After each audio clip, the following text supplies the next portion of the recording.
Was this tailored to an audience of one, President Trump? Yeah, I think that was pretty obvious up there. But we did get a little bit more detail about the strikes over the weekend, specifically on Fordo. That was really what this entire briefing focused on from the chairman of the Joint Chiefs, General Dan Kane, including information such as that 6 of these massive ordnance penetrators were actually targeted on that nuclear facility there. But Anna, the big question remains not whether this mission was successful in that it carried out, the men and women of the military carried out the mission in the way they were directed to do, but whether the U.S. actually has intelligence or evidence that the facility at Fordo and that the ones at Natanz and Isfahan were destroyed. And not just that, what was destroyed as part of those? Was there any enriched uranium? Were there centrifuges that were part of that as well? Now, we did hear from Secretary Hegseth about that, the idea that the highly enriched uranium, whether it was actually destroyed or not, or whether it was moved. But on it, he didn't really provide any actual details on it. Here's what he had to say. Do you have certainty that all the highly enriched uranium was inside the Fordo mountain, or some of it, because there were satellite photos that showed more than a dozen trucks there 2 days in advance? Are you certain none of that highly enriched uranium was moved? Of course, we're watching every single aspect. We're looking at all aspects of intelligence. I'm not aware of any intelligence that I've reviewed that says things were not where they were supposed to be, moved or otherwise. Now, soon after the briefing was finished, Anna, we had a Truth Social from President Trump about this same issue, about the idea of whether the enriched uranium or any of these components necessary for creating a nuclear weapon were moved. The president saying the cars and small trucks at the site were those of concrete workers trying to cover up the top of the shafts. Nothing was taken out of the facility, would have taken too long, too dangerous, very heavy and hard to move. He is referring there, Anna, to there were several ventilation shafts. There was a point of vulnerability that the U.S. targeted with those bombs, the hope that the bombs would be able to penetrate further down. Well, those ventilation shafts in recent days were covered by concrete. The president, and we heard the very first first bomb actually took those out. The president, they're referring to the ventilation shafts and saying that the trucks that were there were concrete, not addressing, again, the facilities at Natanz and Isfahan, where the U.S. also struck, Anna. And so, Monica, why did they decide to hold this presser just before the classified Senate briefing?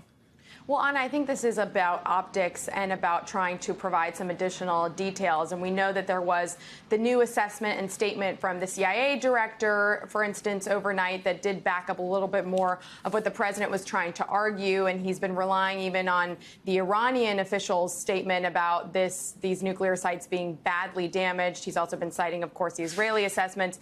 But this is really about trying to issue a counter narrative from the president and his top officials to what was in that preliminary finding that upset him so much that he was very clearly lashing out about yesterday when he was holding that press conference at NATO, and that he's been talking about on social media pretty consistently since then. This is about the president trying to communicate that and trying to control that narrative, I think, in many ways, even though he himself conceded that the intelligence, even if it was in its early stages, was accurate at the time. But that was the idea, that it was preliminary and that there was going to be a lot more information coming in. But this is somebody who is very defensive about his decisions here, and specifically trying to link that to this idea that there's criticism of the military involved in the actual strikes, which is not really what people have been raising. It's the president making that linkage, when really it's just key questions that are raised that even the utmost experts can't answer with any kind of certainty.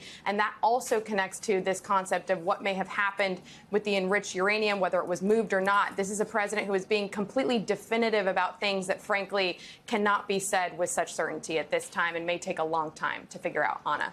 Right. And so, Richard, President Trump and Secretary Hegseth are continuing to slam the media for doing our jobs, for reporting on, for asking questions about the intelligence around the Iran attack. Here's Senator Mark Warner, vice chair of the Intel Committee, explaining why the administration does need to be pressed on the details. Some of this were questions that we're going to have to be asking.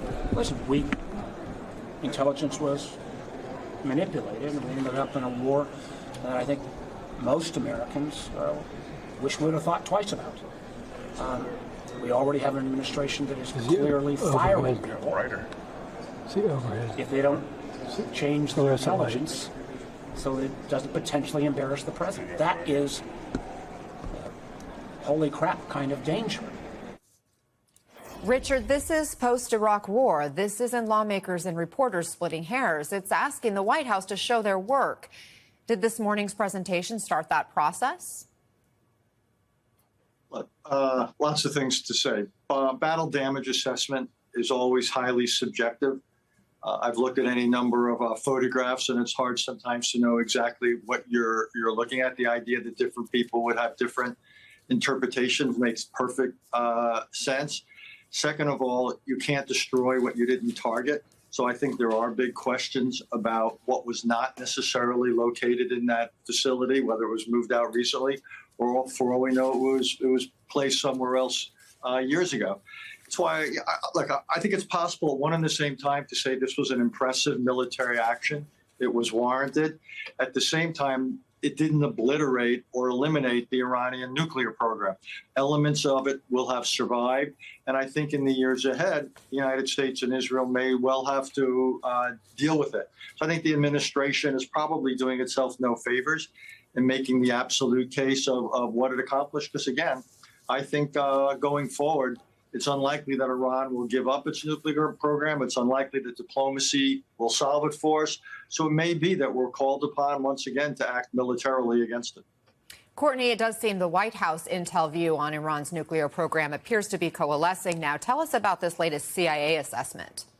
Yeah, both the CIA and the DNI now saying with certainty that they have information that the nuclear program or these nuclear facilities were destroyed. But the reality is we've been asking questions, including here today at the Pentagon, about what that's based on, and whether it's based on U.S. collection, whether it's based on allies. Secretary Hegseth, as well as President Trump yesterday, reading statements from other nations' intelligence agencies or monitoring agencies, including the Israelis, saying that they believe that there was destruction. But again, as Richard was just pointing out, nobody is showing their work here. No one is providing any details about what that's based on. We had, I keep going back to this one comment that we heard from President Trump yesterday at The Hague, where he said that people have had eyes on. We've got no information about exactly who those people were, whether it was some country's intelligence agents, which would be a pretty shocking admission by the president to make, or whether it was some sort of a monitoring body that we're not aware of. But those are the kinds of details that we don't have, is exactly if, in fact, these facilities like the one at Fordo was destroyed, then how do we know that? We have these overhead satellite images that were shown today, and there is the compelling case that was laid out by the chairman of the Joint Chiefs for what the mission was and how it was executed exactly the way that it was supposed to be executed. But that doesn't provide the evidence that with the execution of it, no matter how perfectly the men and women in those aircraft actually conducted the mission, that it actually was the bombs did the job that they were supposed to do. What we saw today was video of testing where the bombs did what they were supposed to do, but that doesn't necessarily translate into the real world. That's that piece, that last piece that we simply don't have at this point, Anna. And candidly, the officials who I'm speaking to here say that it's because it doesn't exist yet. That information just is not clear, even to the intelligence community at this point. I'm curious how you see things right now, Mark, in terms of just sort of the debate, even within the administration, because I say that it's within the administration. It was the Defense Department's own agency and Intel that was part of that initial assessment, saying the nuclear program may have been set back only 3 to 6 months. And then you have the defense secretary saying, no, it was obliterated. It was completely destroyed. I mean, there's that debate happening internally. And so what do you see as far as what's going on here, and who should Americans trust? What kind of intelligence can we trust right now? Well, I think, Anna, this is a spectacular own goal by the administration. And so when a policymaker, in this case, the President of the United States, comes out with a definitive statement, in essence, his own analytic statement, that's going to then throw the entire system into chaos because, as has been noted, bomb damage assessment takes a lot of time. It's the receipt of signals intelligence. That's intercepts of Iranian leadership communications, military communications, intelligence, the scientific establishment. It's human sources on the ground who sometimes can't be met right away. perhaps they do have eyes on the facility. And of course, there's other, as the chairman mentioned today, technical means, whether from imagery or other such satellites that would help us understand things. But this is a dynamic process and it takes a lot of time. But now you have the case in which 50% of the, half the American people, whatever CIA Director Ratcliffe says or DNI Tulsi Gabbard says, they're not going to believe it because they're just going to think that they're falling in line with the president. And it's too bad because ultimately I think this was a strike in which there certainly were pretty significant effects that were carried out. And I think you can say this was a success in many ways, but it's just going to be questioned by so many. And again, I think it's just an own goal. And for the people of the intelligence community, by the way, this is a nightmare scenario because you need to have that independent means or the independent ability to conduct analysis. And I think that's gone now.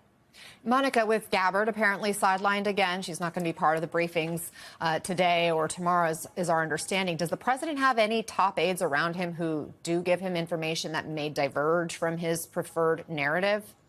I think so, Anna. And this is a president who takes in a lot of different information before he makes decisions. But we got a little bit of insight into this specifically from the chairman of the Joint Chiefs, Dan Kane, who said that he wasn't susceptible to any kind of outside influence in how he gives information to the president when he does. Listen. My job as the chairman is to offer a range of options to the president. I've never been pressured by the president or the secretary to do anything other than tell him exactly what I'm thinking, and that's exactly what I've done. And we know from our reporting that there are several generals who are often giving him that kind of information when he is briefed or getting his intelligence briefing. And then you mentioned specifically the Director of National Intelligence, Tulsi Gabbard. Anna, I'm told that even though, yes, they obviously have very differing opinions, she was in the key meetings leading up to the decision to authorize the strikes over the nuclear sites in Iran. But it is notable to point out that she won't be part of that list of briefers, since many others in the administration are going to be speaking with lawmakers today. President Trump's domestic agenda is now facing a new and major setback. This is on the budget and some of the things that Trump and the MAGA crowd want to ram through the budget, which is, despite everything going on, obviously, in the world, still Donald Trump and the Republican Party's greatest priority, getting this done somehow. And yet, as you're going to see in this breaking news, Republican senators are dealing with the setback in real time today. Well, I mean, as you know, it's pretty frustrating, right? Some of the stuff that she's striking, I have some real concerns. Everything is challenging, but they're all speed bumps. This is a very fluid situation. Yeah, I was a bit surprised. Well, this is a setback. I mean, I'm not going to play act. I didn't see this one coming. A setback they didn't see coming, and because it's happening so fast in real time in a place where there are cameras rolling and journalists there to get the reactions, as you hear, some of them just being what sounds like honest about their disappointments. Others referring to the fact that in politics we're so used to what the senator there, Senator Kennedy, a Republican, called play acting, that sometimes you just say, it's really bad. So that's the headline, big picture, before you get into all the legal parliamentary mumbo jumbo. What's happening is, under Donald Trump, Republicans are trying to do what he does in so many arenas, which is test things to the breaking point. Now, this isn't one where it's necessarily some alleged crime or insurrection, but that maximalism, that effort to ram things through, has run into a type of wall. And the things they want to run through are also very much opposed, not only throughout the country, but even among some conservatives. We are talking about cutting health care in ways that would affect many people, including in red states. Some Republicans worried the cuts would also hurt their election chances when people figure out how much health care they're cutting before the next election. And why? Why do you need to do this right now? Again, there's a lot of problems in this country and abroad. Why would you scale back, for example, health care, including in red states? Well, part of the reason is they want to give massive tax cuts to multimillionaires and billionaires. So that means, when you total it all together, they would cut, if they got this budget through, $900 billion in health care out of Medicaid, and they would, of course, grow the deficit. But today, here's the news coming out of Washington. A ruling that half of those Medicaid cuts break Senate rules. And the Senate is still, even in this MAGA era where we hear that nothing matters, governed by a kind of a referee, a parliamentarian who enforces the rules. You cannot just jam anything through a tax or budget bill. The parliamentarian is the Senate's referee, their official advisor on rules and procedures, as the conservative-leaning Wall Street Journal explains. Quote, lawmakers are wary of setting rule-breaking precedents that a future majority could exploit. In a way, you can think of this just like any game. The senators are the athletes, and they're competing, and they go back and forth, and they have a battle. But there's still a referee they have to listen to. And it's almost funny sometimes when you watch a big athlete who seems in stature and stamina, certainly in fame and fans, bigger than the referee. That's what it's like. These are powerful senators. They have all kinds of big powers, but they got to deal with the ref. Just like a player in the NFL who has to follow rules enforced by their referee, or if you follow this, parliamentarian. And sometimes the person who has that power over you, over at least the rule, can be, to use a famous Seinfeld term, someone who is going to tell you yes or no and almost lord it over you. In that extreme example, the joke was someone who enforced the rules of getting special soup so strictly, they started calling him the soup Nazi. Now, those are examples from sports or life where rules matter. And in this case, the ref is the Senate parliamentarian, someone who we almost never refer to by name or see their face, but they're supposed to do this job based on the rules, not on partisan calculations or what Donald Trump wants or what he tweets or puts on his social platforms. It's Elizabeth McDonough, and she's made this ruling. And the takeaway is, even as Trump and the Republicans try all sorts of shenanigans, this time here in the Senate, some rules still matter. This Senate official is blocking Republicans from using the bill to also try to fit in other stuff that has nothing to do with the budget. That's the basic line, and it's a nonpartisan line, that you want government to work, which means you don't want secret tricks and ploys. So they wanted to weaken the federal courts to undercut how things work, which is ironic given that this is a rule that stops them from sneaking in a non-budget item that would undercut other rules. The takeaway is Trump's in trouble, because he wanted to pass this by Independence Day, that timeline in jeopardy. Fox News has polling showing most Americans oppose this, a 20-point gap. I'm going to leave that on the screen for a minute and remind you that whether people like it or not, Donald Trump won by about 1.5 points. So when he's losing here by 20 points compared to last November, that's a heck of a lot of Trump voters, conservatives, Republicans, who have heard about this budget bill. They know it cuts health care, they know it gives tax cuts to the rich, and they oppose it. Now, Trump held a White House event to try to rally support for this embattled bill. Democrats have warned that while Trump talked about a lot of issues last year to get that 1.5 point victory, they warned this today, what he's being busted on and limited on, is exactly what he would do. Donald Trump would sell this country for $1. This guy wants to throw tens of millions of people off of the health insurance that they have. Throwing tens of millions of Americans off of health care and cutting Social Security and Medicare. He is going to make sure that taxes are cut for the millionaires, the billionaires, and the giant corporations. He wants the middle class to pay the price for another huge tax cut that would mostly help him and his rich friends. Those were claims. They were assertions. It's how politics works. And some might have heard them and thought, gosh, well, they don't want him to win for any number of reasons. Maybe they're exaggerated. Well, now we're here. The facts matter. People have to live with democracy and what happened in the voting. But all those claims you just heard, while they may have been offered in a campaign context, are being proven true.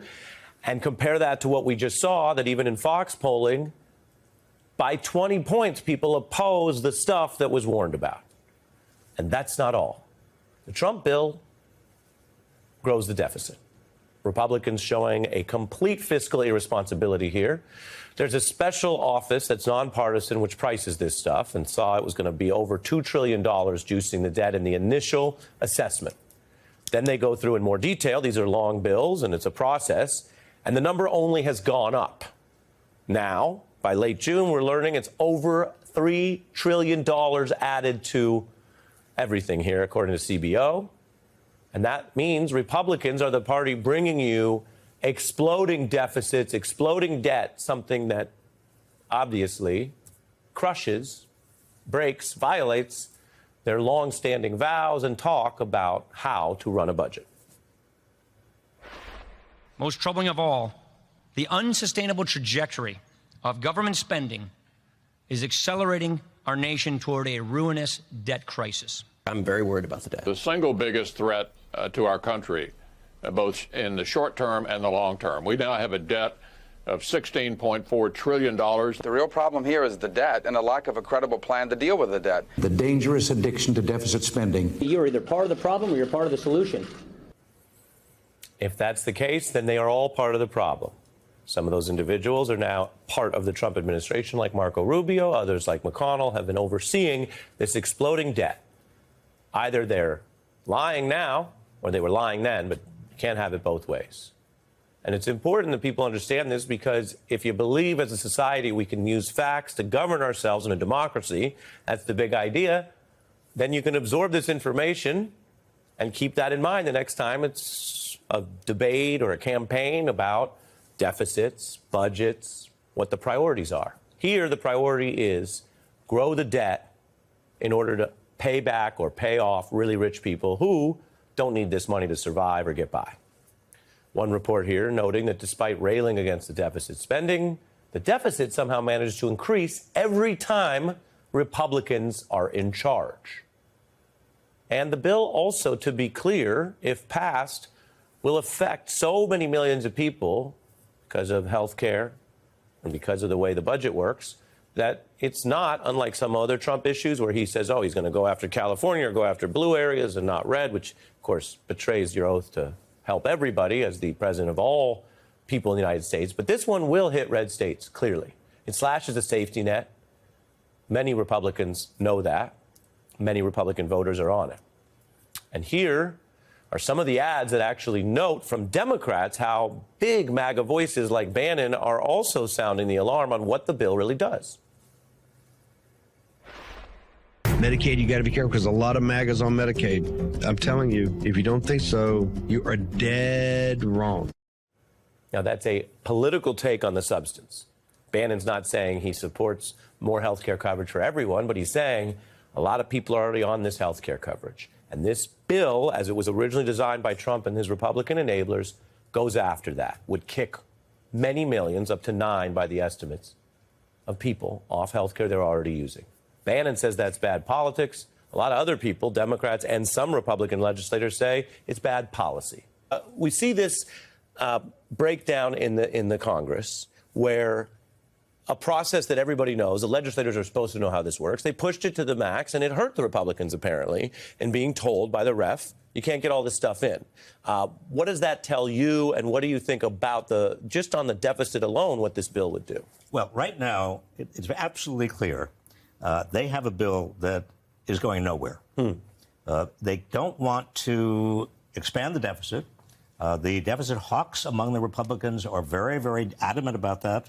There are some that don't want to cut too much into Medicare and Medicaid, and we're talking about both Medicare and Medicaid. So they are a little bit at an impasse. Yeah.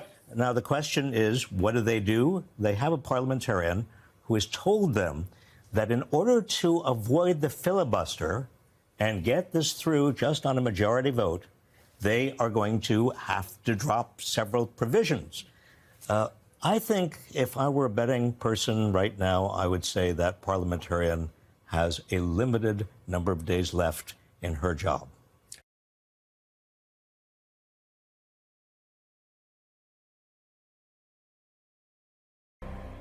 So it was another chaotic day in Donald Trump's America, another chaotic one in which they decided to hold a White House press briefing.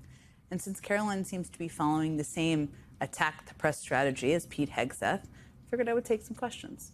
Rachel Scott, ABC News, kick it off.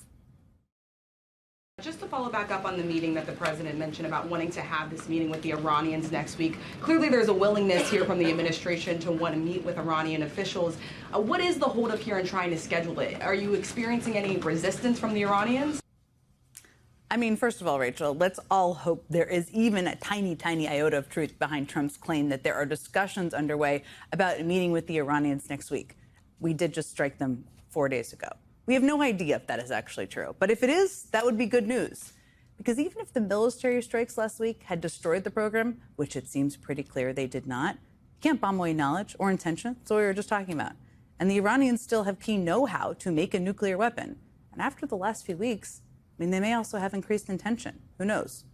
Quick follow-up. And just one more, just on the goal of the meeting. The president mentioned yesterday that it may not be necessary to have an agreement with the Iranians. What is the purpose? What would be the goal of this meeting? Look, if there is an iota of a possibility for talks that could lead to negotiations, of course the goal is a deal. You need a deal to return inspectors who can have visibility into what the capacity is at the existing facilities and how much enriched uranium they have. We don't know that right now. We won't know it for a while, or ever, maybe. That was one of the benefits of the nuclear deal that Trump ripped up. This isn't about trusting the Iranians. It's about having the ability to verify what they're actually doing. You need a deal to do that. Okay, Carolina, Lumeta, go ahead. In January, President Trump revoked security details for several former administrations, including Mike Pompeo, Mark Milley, and John Bolton. Given the heightened tensions with Iran right now, is he considering restoring those security details? That's an easy one, Carolina. Nope, not at all. Okay, Aisha Hasni, Fox News, go ahead. How confident are you that you'll find this leaker? I mean, first of all, Aisha, the story about the leaker and finding the leaker is exactly what Trump and Hegseth want you to be asking about in the White House briefing, which is maybe why you were asking about it. That aside, I don't think either of them have shown any care whatsoever to date about the proper handling of classified information. Do you?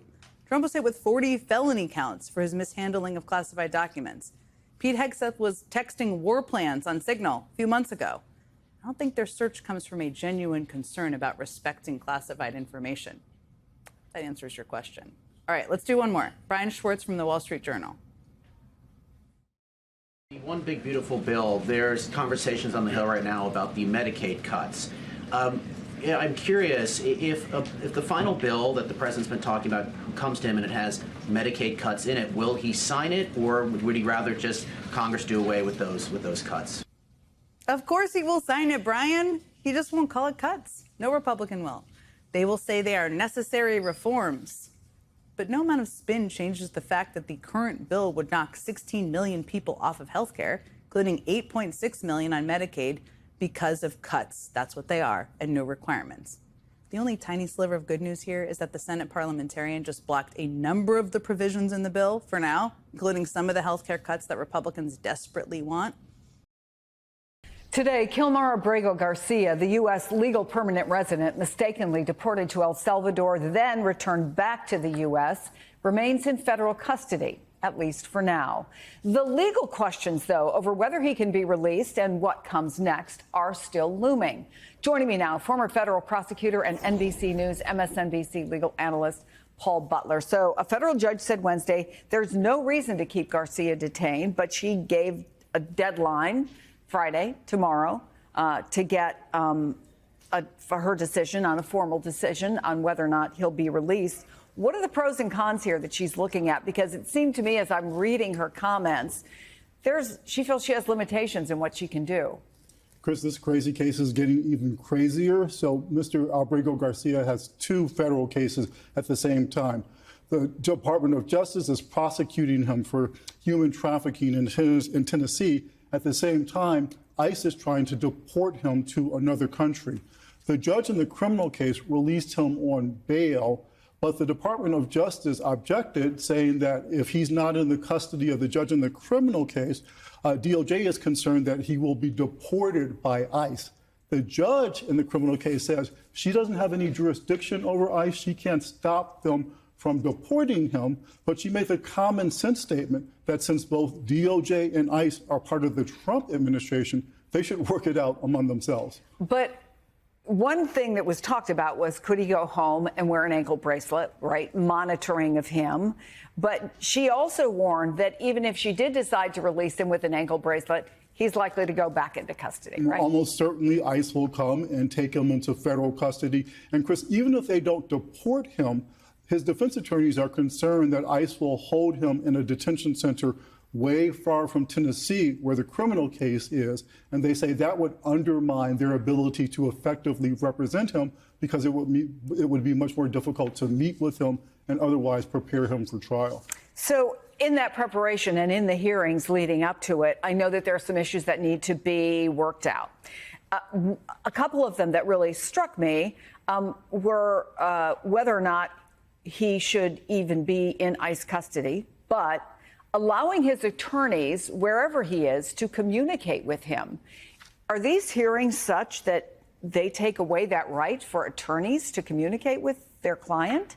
They couldn't take away that right because under the Constitution, Mr. Abrego Garcia has a right when he's being tried in a federal court in the United States for effective assistance of counsel, which means his lawyers have to meet with them.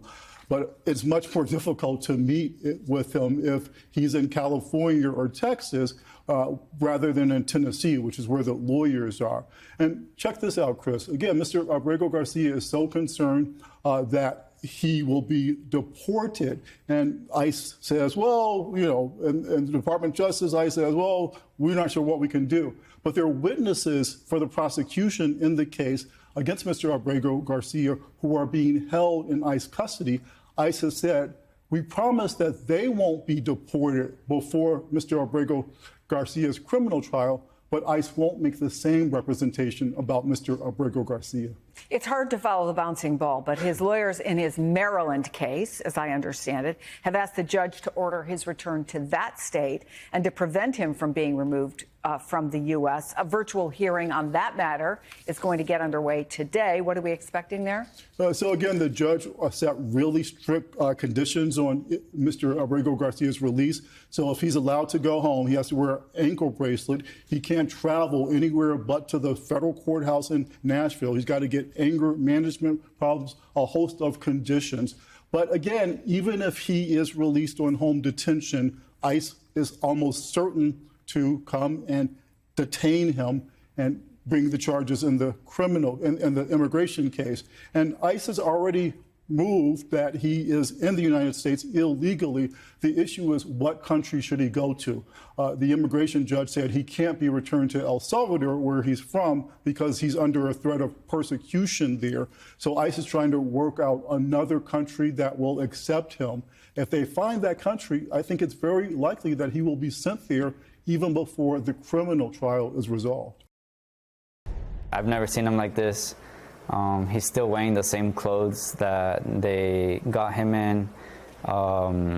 He still has blood on his shirt from the beating. His eyes are still burning. He hasn't been able to shower. He hasn't been able to wash his face. He says he's in a cage, you can say, with at least 70 other people, no privacy, one toilet. He's received water maybe once a day and very, very little food. That, you may remember, was Alejandro Barranco, the U.S. Marine veteran whose father, Narciso, was brutally arrested by ICE agents. He was with us this week telling us about the hell his father has gone through since his arrest. The video of Narciso's arrest is shocking and deeply disturbing. While at work, doing his job as a landscaper, he was beaten by ICE agents and shoved into an unmarked car. It shocked millions of Americans. Alejandro now tells NBC News that his dad has been transferred to Adelanto, a private prison in the desert outside of Los Angeles. It is a prison notorious for its terrible conditions. An Inspector General's report from the first Trump administration cited concerns about, quote, untimely and inadequate detainee medical care and nooses in detainee cells. That does not appear to be an outlier. A brand new investigation by Wired into 10 of the nation's largest immigration detention centers, including that one at Adelanto, found that serious medical incidents are rising at many of the sites. The data shows that at least 60% of the centers analyzed had reported serious pregnancy complications, suicide attempts, or sexual assault allegations. Wired obtained audio of 911 calls coming from these facilities. We're going to play it for you, but a warning, they are disturbing. Take a listen. Are you an employee? Yeah, I'm an employee. I'm the nurse. Okay. Tell me exactly what happened. Our patient, he's on suicide watch, level 1. So he hit his head and he bleed from the mouth. Okay. Did he fall, or how did he hit his head? He on the wall, against the wall. He hit it. Did he hit his head on the wall on purpose, or? Yeah, on purpose. Okay. He's on constant watch level. Okay. All right. 1 second here. Yeah, I'm calling the 911. Yeah, I'm calling the 911. No? I started some help, and I'm... Okay, you know what? Okay. Never mind. You want me to cancel the call? Yeah. He just Okay. said to me. Whew.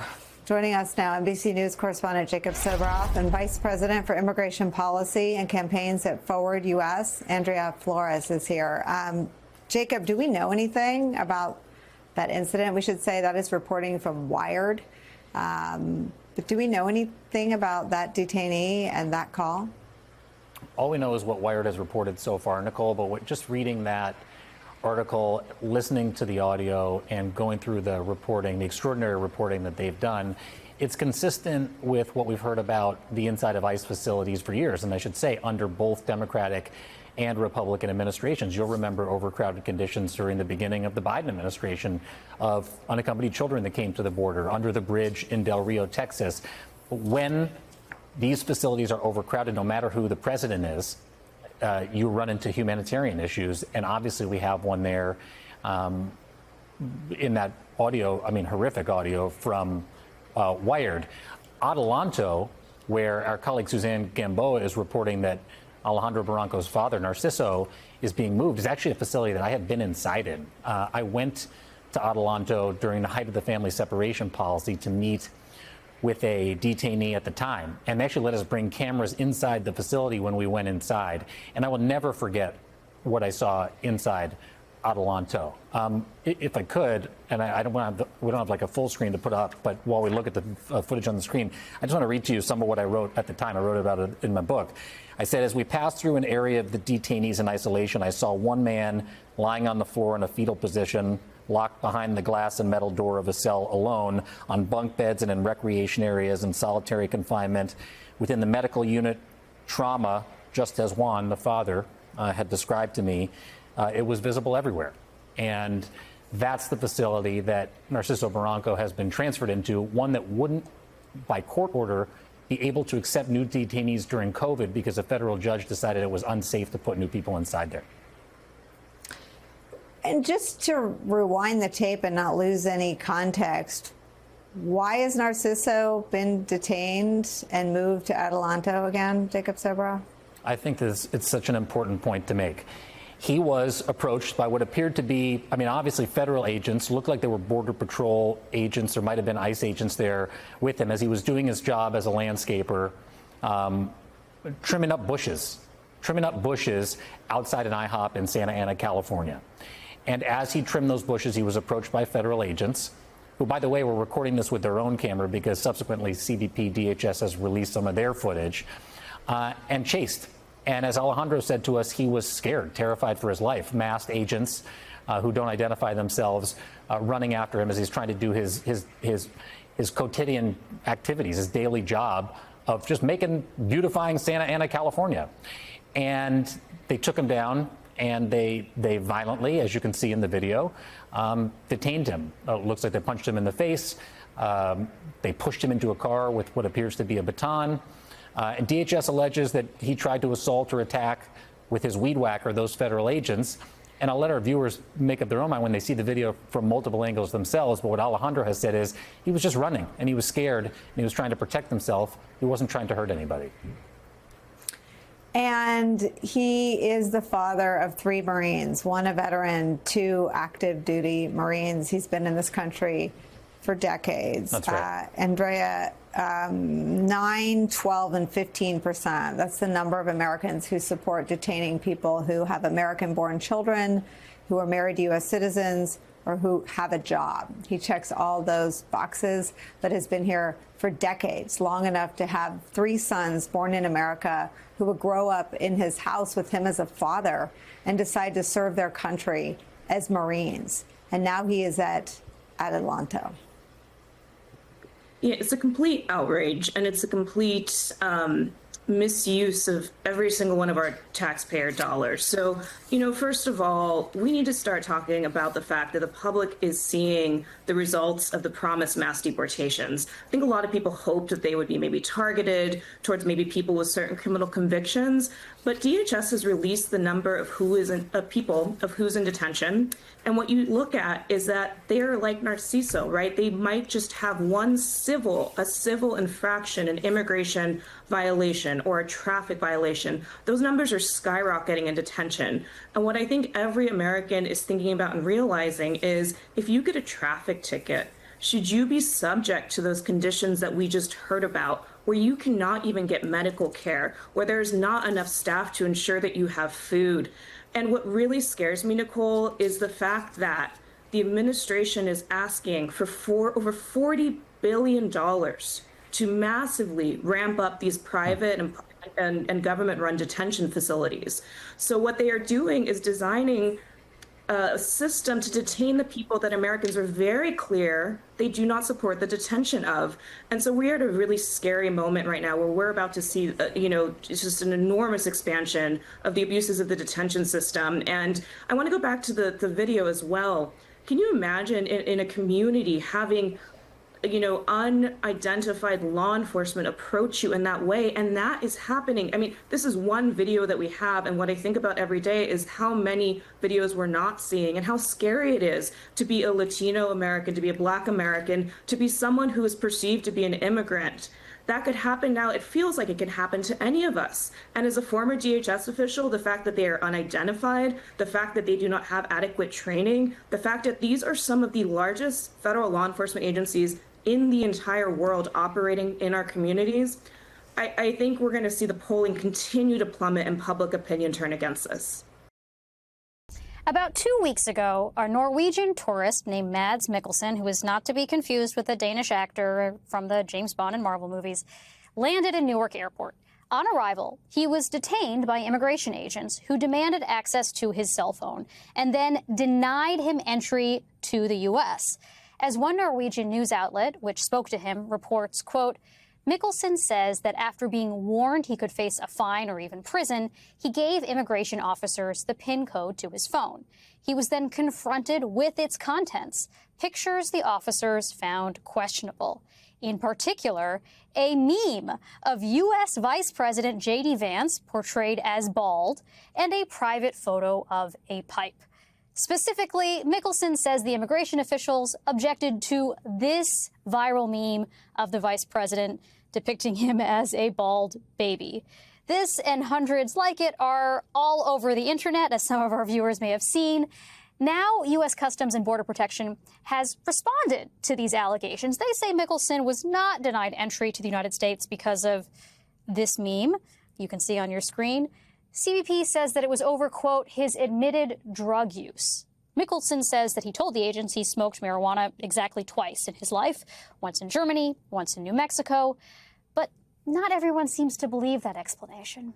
And if anything, suspected censorship of the Vance meme may have brought even more attention to it, which can happen in cases like this. Yesterday, Democratic Senator Ron Wyden of Oregon shared the viral meme of Vice President J.D. Vance on social media. And in fact, that meme, the one you're looking at right here, even made its way to the floor of Irish Parliament.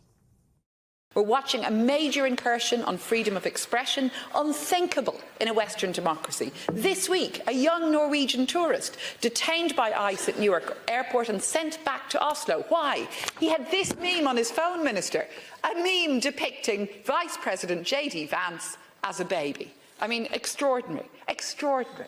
That a young person with this amusing meme on their phone depicting a public person, that this would be used as an excuse to detain him for 5 hours and then deport him back to Oslo.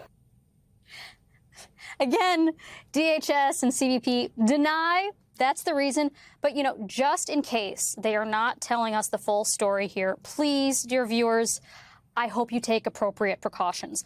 I strongly recommend that you do not try to cross the border with this meme on your phone, or this meme, or this meme, or this one.